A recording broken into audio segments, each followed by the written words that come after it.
AWS has just announced that they're increasing the amount of S3 buckets you can have per AWS account to up to 1 million. Let's check out the announcement really quick. So this is the official AWS blog post. So let's check this out really quick and then talk about some of the applications of actually having the ability to create 1 million buckets. So reading this from end to end, Amazon S3 has increased the default bucket quota from 100 to 10,000 per AWS account.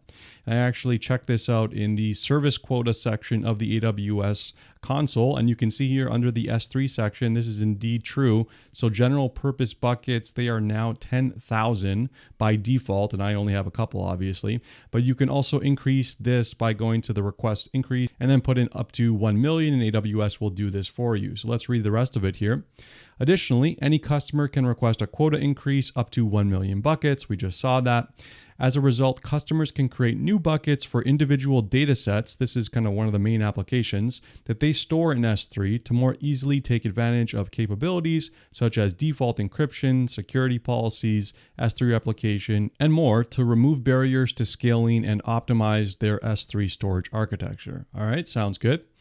So as we saw, Amazon S3's new default bucket quota of 10,000 buckets is now applied to all AWS accounts. I actually checked this on multiple AWS accounts that I have, and this is in fact true, and requires no action by customers. To increase your buckets quota from 10,000 to 1 million, simply request a quota increase via the service quotas dashboard. You can create your first 2,000 buckets at no cost, and above 2,000 buckets, you are charged a small monthly fee, which I believe 2 cents or so per bucket, which is kind of crazy if you're using or if you're creating up to 1 million buckets, that is.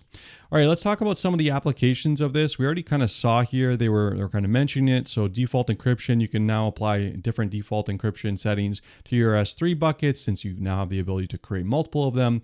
Typically what people would do in the past is that they would have one bucket and then have different subfolders for like different use cases within it. But now you don't have to do that necessarily. You can just have different buckets and use different default encryption. Same thing for security policies. If you want to lock things down differently for different buckets, you can now do that. Have different S3 replication rules based on the bucket as opposed to using the prefix settings that exist today.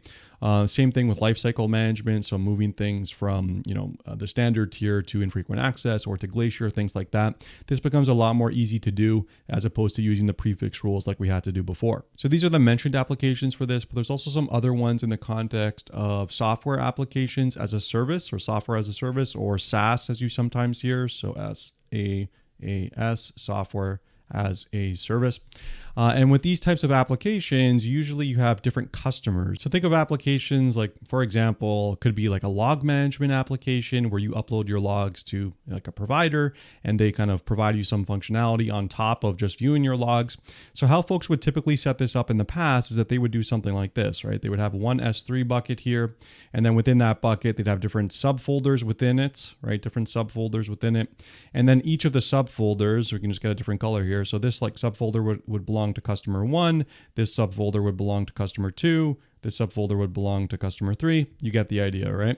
And so the problem with this is that if someone screws up and accidentally deletes this bucket or does some kind of like thing on this bucket, like changes the policies, you could potentially affect all of your customers that have data within this bucket, okay? So this is one of the problems with this. And if you have a lot of different customers, so say you have like 10,000 or 100,000 or now up to 1 million customers, you can really do some damage. So with this new feature, instead of having to do this, like now you can have different buckets for each tenant, right? So each tenant or each customer now gets their own dedicated bucket. So you can apply different lifecycle rules on this. You can track costs separately. You can apply different permission policies. And if someone accidentally blows away one of these buckets that belongs to a particular customer, you're only really affecting that one customer as opposed to potentially affecting all of your customers if you were to screw anything up on the bucket level.